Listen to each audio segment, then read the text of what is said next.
Os maias e os incas da América do Sul acreditavam que existia uma raça de gigantes na Terra antes do grande dilúvio.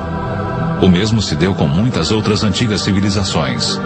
Alguns os tomaram por deuses, outros reproduziram suas imagens em pedra ou escreveram sobre eles em suas histórias.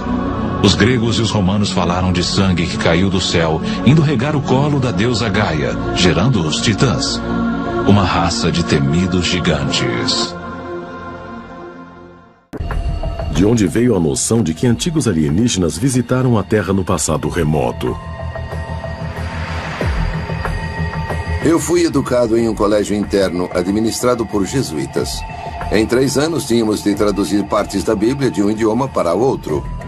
No primeiro livro de Moisés, Deus desce do céu na terra, na montanha sagrada, com fumaça, fogo e grande estrondo e ainda tremor.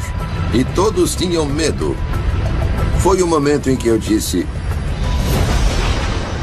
este não é Deus.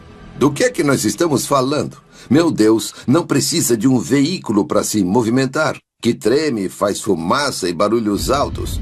E os padres jesuítas disseram: Eric, talvez você devesse ler o livro de Enoque. O livro de Enoque foi excluído da Bíblia e ainda é considerado controvertido por muitos teólogos. Mas, para von Däniken, foi a prova de algo muito maior.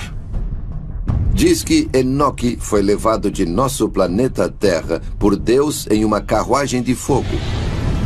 Nós não sabemos nada sobre máquinas voadoras no passado. Então, em termos religiosos, eles dizem que ele voou para o céu. Mas para mim, Enoque viu algo que na verdade era um disco voador. Enoque nos fala sobre os guardiões do céu que vieram. Ele disse que se chamavam anjos caídos e que queriam fazer sexo com os humanos. E seus filhos seriam gigantes. Então, teria havido contato sexual entre extraterrestres e humanos. ETs. Gigantes? Uma tecnologia secreta? Os que acreditam aceitam os fatos com naturalidade. Eis o autor do best-seller Arquitetos do Submundo, Bruce Brooks. Os arquitetos são aquela raça ou aquelas raças que construíram todos os megálitos do mundo antigo, as pirâmides Stonehenge. Eles são o povo que viveu antes de nós, os que habitaram este mundo antes de nós. Nós os chamamos deuses, às vezes gigantes. Eles deixaram suas obras e nós não conseguimos reproduzi-las. Somente agora aprendemos a realmente apreciá-las. No Líbano, a 70 quilômetros de Beirute, ficam as imponentes ruínas de Baalbek. Há uma menção a este lugar no Antigo Testamento no Livro dos Reis. Baalbek, em particular, é um ótimo exemplo. É onde estão os trilitons, as maiores pedras do mundo já usadas em construção. São tão grandes que nem sabemos seu peso. Essas pedras foram cortadas e deslocadas 8 quilômetros, erguidas 8 a 9 metros no ar e assentadas tão juntas que não podemos enfiar uma lâmina de barbear ou um pedaço de papel entre elas. Não sabemos como fizeram isto. Não existe guindaste capaz de erguer pesos como daquelas pedras. Ninguém sabe ao certo, mas, de acordo com a tradição árabe, os templos mais recentes foram construídos aqui após o grande dilúvio por uma tribo de gigantes para o rei bíblico Nimrod. A conclusão e a tradição parecem bastante claras de que seres gigantescos outrora existiram e que a história humana desenvolveu-se ou que mudanças psicológicas, emocionais ou espirituais ocorreram. E aqueles seres que sobreviveram pertenciam aparentemente a um grupo de genes menores.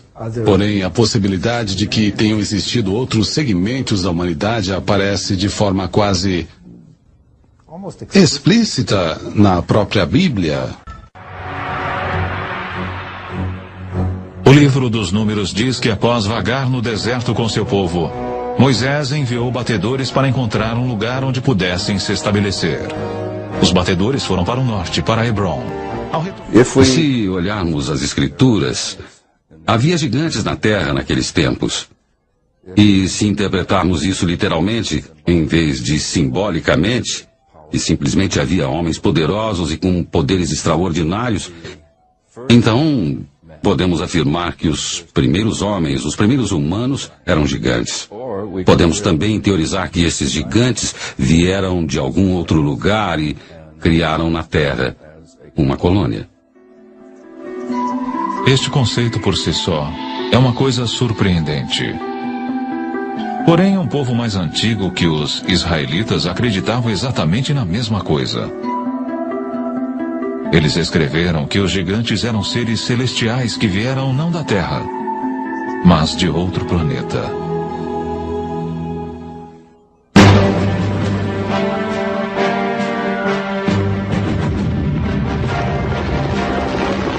Este é o campo de batalha da Guerra do Golfo. Nós o conhecemos como Iraque. No passado distante, várias grandes civilizações brotaram aqui. Uma delas, a babilônica, foi lendária por sua riqueza e esplendor. Porém, muito antes da Babilônia, há 6.000 anos, outra notável civilização desenvolveu-se aqui. Seu povo era os Sumérios, que possuíam uma cultura muito avançada. Eles foram os pioneiros de quase tudo que constitui a nossa sociedade atual. Criaram o primeiro congresso com 2 câmaras, a primeira escrita, o primeiro sistema de escolas e assim por diante. Surge então a pergunta: de onde veio tudo isto? Creio que temos de recorrer aos próprios antigos sumérios e prestar atenção no que eles têm a nos dizer, porque eles nos dizem, em tudo que é lugar, repetidas vezes, que a civilização lhes foi ensinada por seres vindos dos céus para a terra. Eles os chamavam os Ananokes. Os sumérios escreveram sua história em tábuas de argila como estas, que ficaram ignoradas no Museu de Berlim por meio século. Poucas pessoas foram capazes de decifrar este antigo idioma, mas uma delas é Zecharia Sitchin. Os escritos e as evidências pictóricas deixados pelos sumérios remontam a 6.000 anos.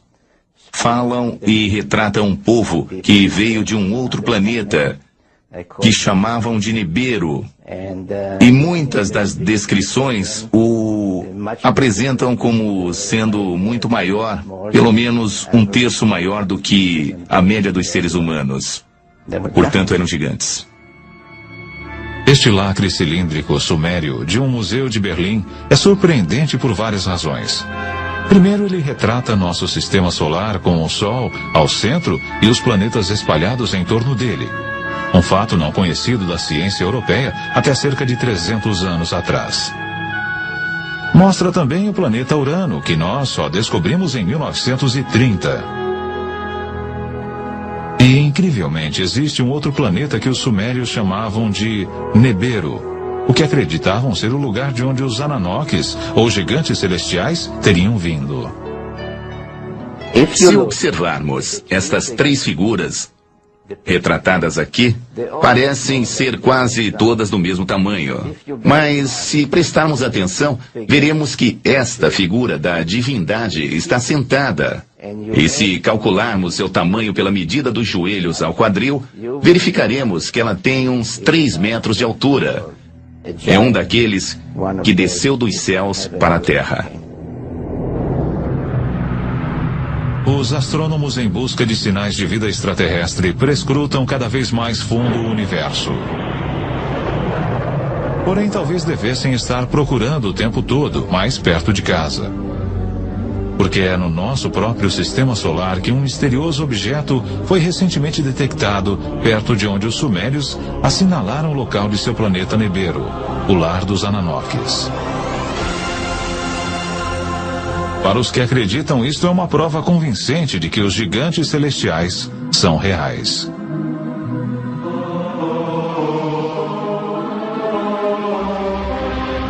O antigo texto sumério, de uma forma bem ampla, nos diz basicamente que mais de 400.000 anos atrás, esses Ananokes vieram do espaço e pousaram na Terra, no Vale do Tigre e Eufrates. começaram por formar uma colônia que chamaram de Éden. De acordo com o Gênesis, Éden, ou Éden, é onde Adão foi criado do pó, e Eva de uma de suas costelas. Outros, porém, têm uma versão mais high-tech sobre como a vida humana começou. Com o tempo, necessitando de mão de obra de trabalhadores, eles alavancaram a evolução empregando engenharia genética. Recolheram o esperma de um dos Ananoques e o inseminaram no óvulo de uma humanoide primitiva, provavelmente uma dessas primitivas cujos restos arqueológicos estão agora sendo encontrados na África, a famosa Lucy, e eles então produziram um híbrido que acabou se tornando o homem de Cro-Magnon, ou seja, o homem moderno. Diz a lenda que quando os Ananoques retornaram após vários milhares de anos para ver como sua obra genética se desenvolvera, encontraram na Terra mulheres irresistivelmente atraentes. Começa na Bíblia, onde podemos ler, no início de Moisés, quando os filhos dos deuses viram que as filhas do homem eram bonitas, eles as tomaram como esposas. Mais tarde, daqueles ventres, nasceram gigantes. Tão destrutivos eram esses titãs, que os Ananoques que os geraram decidiram destruí-los. O livro apócrifo de Baruque nos conta até quantos gigantes foram mortos. O livro de Baruque diz: depois o Senhor criou o grande dilúvio, destruiu toda a vida que havia na terra, incluindo os 409 mil gigantes.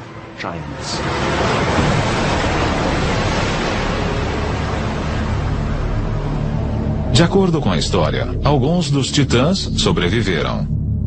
Porém, seu reinado como senhores da terra terminara, e os humanos tornaram-se a espécie dominante. Os gigantes até hoje vivem em nossas memórias, como algo profundamente enraizado que remonta aos primórdios de nossa existência.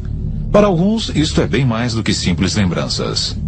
Talvez estes sejam aqueles que relatam cada vez mais encontros com gigantes saindo de OVNIs. Estes que acreditam nos assegurarão que os Ananoques ou gigantes celestiais estão voltando. Muitos acreditam que os livros apócrifos de Enoque têm mais de 5.000 anos de idade. Neles, Enoque escreveu sobre como foi levado aos céus por 2 homens de grande estatura. Nesta jornada celeste, ele também fala do encontro que teve com aqueles que desceram dos céus para a terra. 2 homens enormes surgiram para mim, com uma aparência que jamais eu vira sobre a terra. Suas faces luziam como o sol, seus olhos também eram como uma luz ardente. E eles me ergueram e me conduziram ao primeiro céu. E voavam com suas asas e deram a volta em todos os planetas. Desfilaram diante de mim os mais velhos, os governantes das ordens celestes. Estes grupos trabalham e estudam cuidadosamente o movimento das estrelas. Enoque foi levado aos céus pelo menos por 3 vezes. Em nossa visão atual, diríamos que ele foi levado a uma nave-mãe. Lá ele teve uma conversa com o mais alto, seja lá quem for este superior. Para nós seria talvez o comandante da espaçonave. Em outras palavras, Enoque foi o que chamamos uma vítima de abdução extraterrestre. Isto pode parecer uma interpretação fantasiosa de um texto escrito há muito tempo. Por outro lado, relatos atuais de pessoas que alegam ter sido abduzidas não são muito diferentes. O que estamos vendo hoje é muito parecido com o que vimos ao longo de toda a história. Não é nada novo.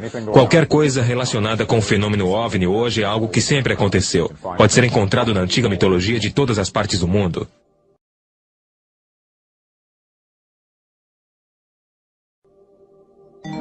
Nós temos as investigações e, naturalmente, em alguns casos temos pinturas em cavernas de seres com a aparência de gigantes e até pegadas gigantes. Eu diria que existiu algo no passado e que este algo era muito maior do que os nossos terráqueos normais. Teriam eles sido nossos pais? Eles foram os patriarcas que vieram antes de nós e são citados em todas as lendas. Os gigantes, os olímpicos que vieram antes de nós. Seja fato ou fantasia, gigantes ocupam nossa consciência coletiva desde que eu possa me lembrar. Mas teria uma raça de gigantes habitado realmente a Terra? Os textos antigos, bem como algumas evidências, sugerem que sim. E seria possível que genes recessivos, existentes nos homens de 2,10 metros e 2,50 metros que caminham entre nós hoje, estivessem relacionados à antiga raça dos gigantes? Agora, com relatos como os dos gigantes de Voronezh, ficamos imaginando se talvez os deuses gigantes dos Sumérios não estariam voltando.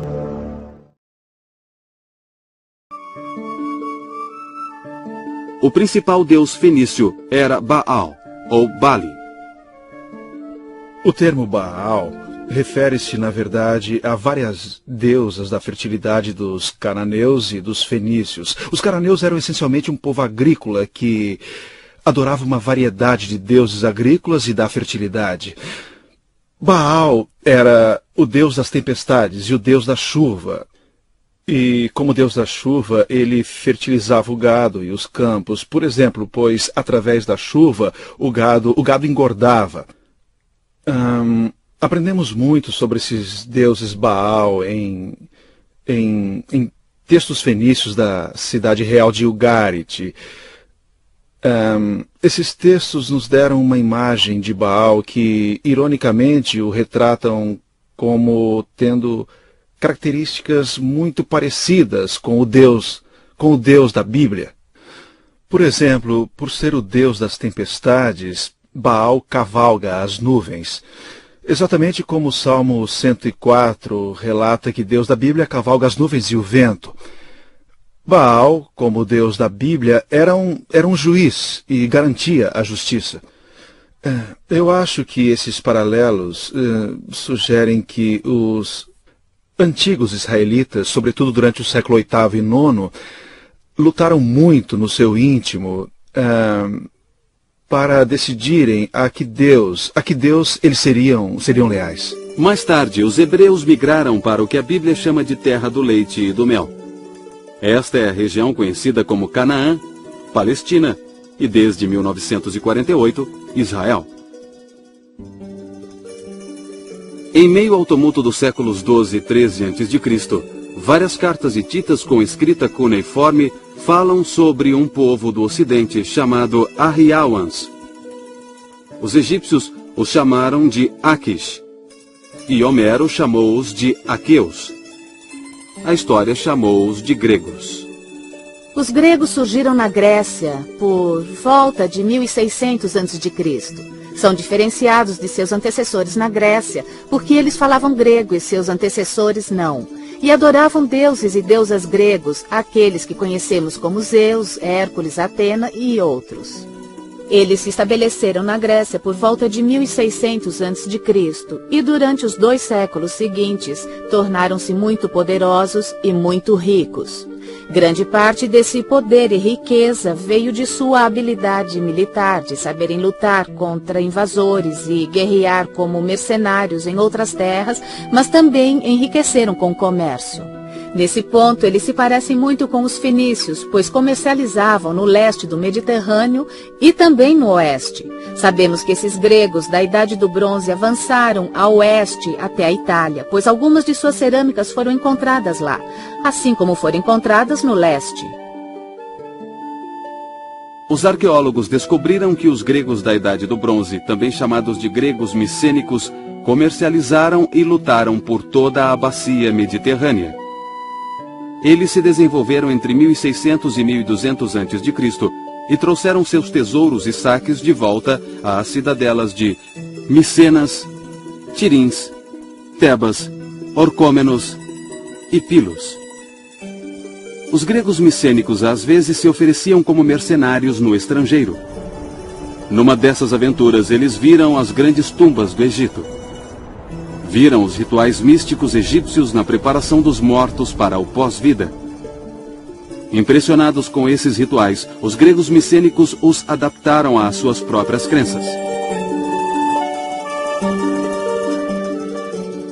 No fim do século XIII a.C., as cidadelas micênicas, a capital hitita na Anatólia e a cidade mesopotâmica de Ugarit estavam em ruínas. Piratas vagavam pelo Mediterrâneo e as grandes civilizações da Idade do Bronze ruíram sob seu próprio peso militar. Demoraria séculos para a Grécia voltar a exibir algum sinal de vida. Uma questão muito debatida por estudiosos é por que houve a Idade das Trevas. Por que esses grandes centros políticos, administrativos e militares existentes em volta da Grécia ruíram? Um estudioso chamado Robert Drew sugeriu que, na verdade, a classe baixa, os trabalhadores, os que serviam no segundo escalão do exército, é que se tornaram muito poderosos e passaram a comandar todas aquelas comunidades, tomando as cidadelas e fortificações das pessoas que anteriormente as dirigiam. Como resultado desse levante, que Drew acredita ter abrangido toda a parte oriental do Mediterrâneo, nós vemos a queda quase literal no caso de algumas comunidades, mas figurativa no caso de outras, dessa cultura do fim da Idade do Bronze. E muita coisa que fazia parte da cultura, as grandes cidadelas fortificadas, os governos centralizados, os arquivos e os depósitos, exigiam muitos funcionários que pudessem cuidar e também escrever, para manter registro de tudo. Uma vez que tudo isso acabou, a necessidade de escrita também acabou e então veio a Idade das Trevas, sobre a qual não existe absolutamente nenhum registro escrito. Os gregos sofreram terrivelmente. Após a ruína da civilização micênica no fim da Idade do Bronze, eles saíram das cidades em grande número, retornando ao campo ou se lançaram ao mar em busca de sustento. A Grécia perdeu quase 90% de sua população. Os sobreviventes viviam na pobreza e na ignorância. Bolsões de cultura grega subsistiram em Atenas e em comunidades do mar Egeu ao longo da costa jônica da Anatólia. Aqui os gregos preservaram a memória da gloriosa Idade do Bronze, formulando os épicos da Ilíada e da Odisseia. Por volta de 800 a.C., a população grega começou a crescer de novo. Os marinheiros passaram a comercializar com os fenícios, aprenderam seu alfabeto e voltaram para casa para difundir seu novo conhecimento. A cultura grega começou a florescer, produzindo uma era conhecida como Idade Geométrica. Isso aconteceu entre os séculos IX e VIII a.C., um tempo caracterizado por esculturas e pinturas em vaso decorados com linhas e curvas geométricas que representavam tanto formas humanas quanto abstratas. Os gregos começaram a usar o alfabeto fenício para registrar seus poemas dedicados aos deuses. Mais tarde, escreveram os épicos heróicos, inclusive aqueles atribuídos a Homero.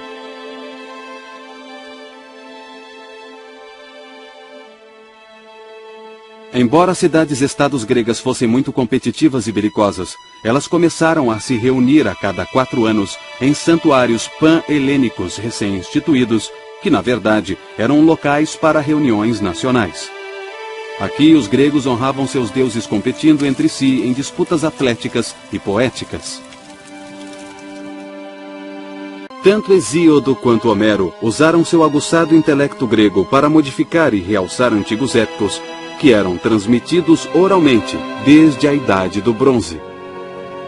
A Ilíada e a Odisseia não podem de forma alguma ser subestimadas quanto à influência que exerceram sobre a cultura grega. Foi das páginas de Homero, tanto da Ilíada quanto da Odisseia, que poetas posteriores extraíram personagens e situações para suas poesias e peças dramáticas. Foi de Homero também que pintores de vasos e escultores tiraram cenas e personagens para suas criações. Por exemplo, vários vasos pintados em Atenas no século VI e V a.C. tiraram de Homero as características dos grandes heróis Odisseu e Teseu e Hércules e Aquiles, muitos dos heróis celebrados e cantados nos poemas de Homero. Enquanto Homero cantava feitos da guerra de Troia, Hesíodo cantava sobre a criação do mundo.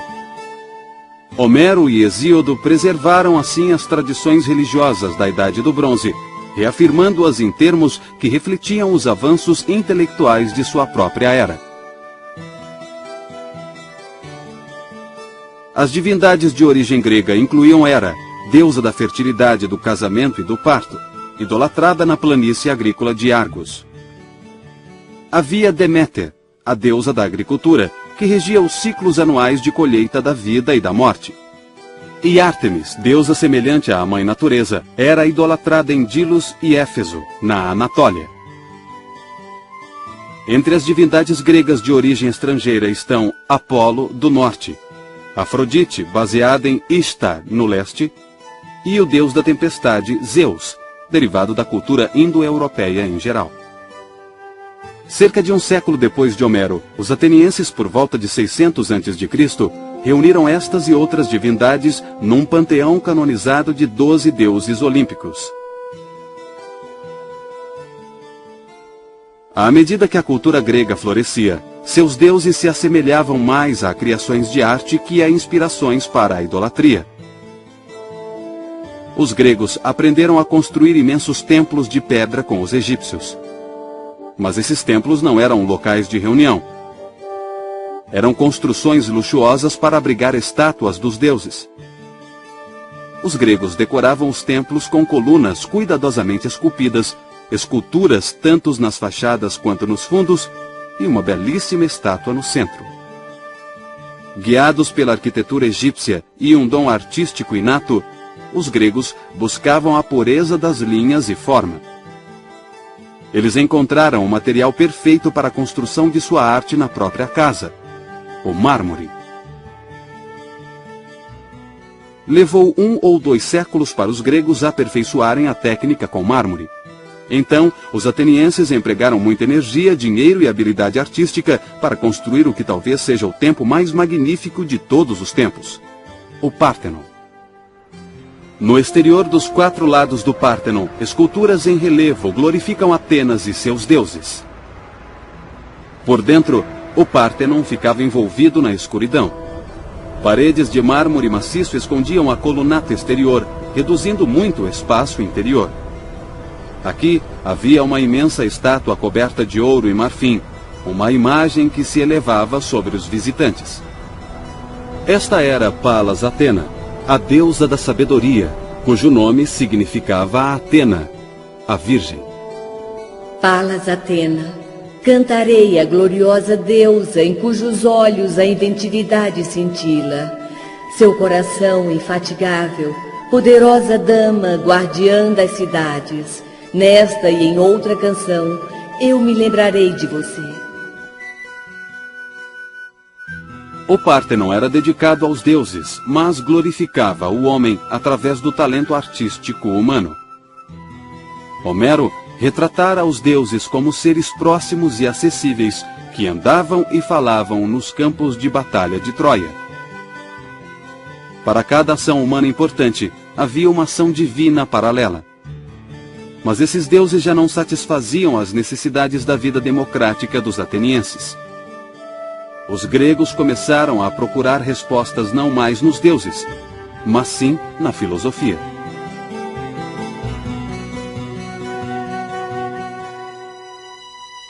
Neste ponto da história, por volta do século IV a.C., a cultura, a religião e a filosofia gregas estavam relativamente livres de influência externa. Então, um vizinho da Macedônia, Alexandre o Grande, invadiu a Grécia e a Pérsia.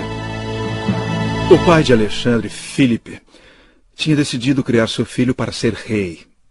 Então ele providenciou os melhores tutores que estavam disponíveis, inclusive o famoso Aristóteles. Então a educação de Alexandre foi abrangente e incluiu não só filosofia, poesia e música, mas também política e táticas militares. Ele foi um carismático general de 18 anos de idade, e seu sucesso ameaçou seriamente o tradicional conceito grego de teologia. Os egípcios reconheceram Alexandre como seu novo faraó. Os persas o saudaram como o novo rei dos reis. Para esses povos subservientes do Oriente, Alexandre era Deus na terra e ele permitia que o idolatrassem. Mas em um episódio famoso de sua curta, porém brilhante carreira, Alexandre notificou aos atenienses que eles também deviam adorá-lo como um deus. Eles se recusaram. É errado ignorar as diferenças entre homens e deuses. Não devemos fazer um homem parecer maior do que é, prestando-lhe honrarias excessivas ou, ao mesmo tempo, degradando impiedosamente os deuses, nivelando-os aos homens.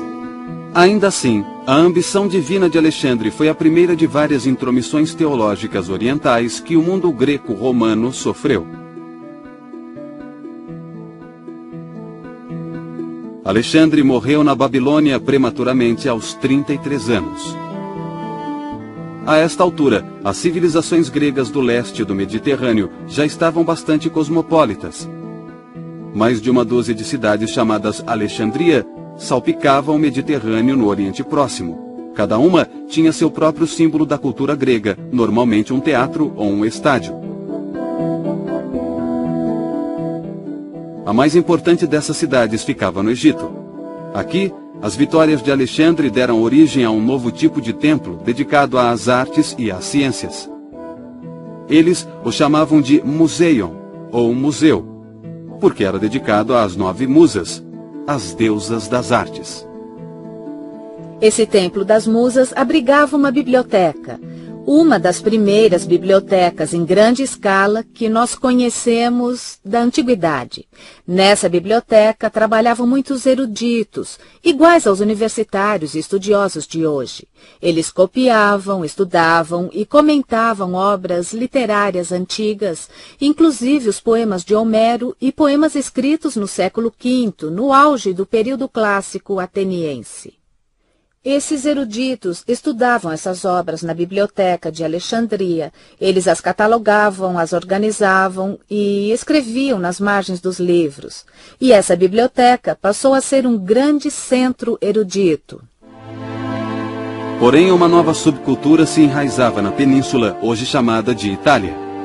Desses povos, o mais bem-sucedido foi o romano, que compartilhou muito de sua cultura com seus primos indo-europeus.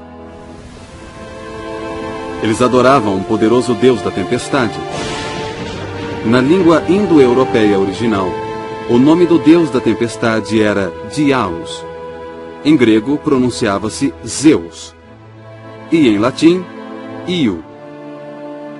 Ao nome Io, os romanos adicionaram sua palavra para pai, Pater, chegando assim ao nome do seu deus da tempestade, Júpiter, ou como o chamamos hoje, Júpiter. Nos primeiros anos, um período que durou de 500 a 50 a.C., a República Romana defendeu e expandiu seus territórios. As semelhanças culturais entre os gregos e os romanos aumentaram quando os romanos conquistaram a Grécia em 146 a.C. Eles drenaram a Grécia de toda a sua arte, poesia e pensadores, adaptando-os o máximo possível à língua latina e a seu estilo itálico. Muitas vezes, eles tomaram emprestados deuses e deusas até na aparência. No caso de Apolo, por exemplo, pegaram o nome também. Em outros casos, eles misturaram esses deuses e deusas com divindades itálicas locais. Os romanos acharam equivalentes locais para os 12 deuses gregos olímpicos. Por exemplo, o deus romano Netuno era equivalente a Poseidon, deus do mar. Mercúrio era associado a Hermes, o deus grego que levava almas mortas para Hades. Vênus era equivalente à grega Afrodite, deusa do amor. Finalmente o amor chegou. Eu orei para a musa e ela me atendeu. Vênus o colocou nos meus braços, fazendo por mim o que tinha prometido. Que minha alegria seja cantada. Aqueles que não têm nenhuma, contem-na em uma história. Nós nos encontramos e somos ambos dignos. O Império Romano era uma mistura de religiões. Seu imenso tamanho explicava a variedade de influências. Mas você, romano, deve se lembrar. Precisa guiar as nações por meio da sua autoridade, pois esta é a sua habilidade. Deve enxertar a tradição à paz, mostrar piedade aos conquistados e lutar até que os duros tombem. Muitos cultos e religiões foram assimilados nesta colcha de retalhos. Os egípcios ainda se pareciam muito com seus ancestrais, que durante milênios adoraram seus faraós como deuses. O culto em Roma agora se voltaria ao pai de Augusto, Júlio César. O culto ao imperador difundiu-se pelo Império Romano em poucas décadas. Mas um grupo de adoradores se destacou quando se recusou a seguir essa prática. Era um grupo de judeus palestinos que acreditava num Salvador a quem chamavam Cristo. No início, o cristianismo era um entre vários cultos das terras conquistadas por Roma. No século IV d.C., o imperador Constantino promulgou o Édito de Milão, tornando o cristianismo uma religião aceita no Império Romano. Mais tarde, ela tornou-se a religião oficial de Roma. Mas muitos séculos depois de o cristianismo se tornar predominante, antigas tradições pagãs ainda afetavam a iconografia cristã, quando mitos gregos romanos foram retratados na arte judaico-cristã. Séculos se passaram, mas por fim, os antigos mitos e religiões do Mediterrâneo cederam totalmente a uma nova ordem. As três grandes religiões ocidentais, cristianismo, islamismo e judaísmo, todas elas monoteístas, suplantaram todas as religiões politeístas e todas as mitologias que haviam prosperado na Grécia, Roma, Egito e terras do Oriente Próximo. Durante toda a antiguidade e até bem depois, mitos foram maneiras poderosas de explicar o mundo. Os mitos, pelo menos, tentavam explicar o que as pessoas, de outra forma, jamais entenderiam. Em termos simbólicos ou espirituais, a perspicácia da mitologia antiga às vezes se iguala ou mesmo excede a mais profunda teologia da nossa era científica moderna. Hoje poucos adoram as divindades mitológicas das antigas civilizações do Mediterrâneo. Mas as crenças e princípios constituídos nos primórdios da história ocidental continuam a nos moldar de forma poderosa, ainda que invisível.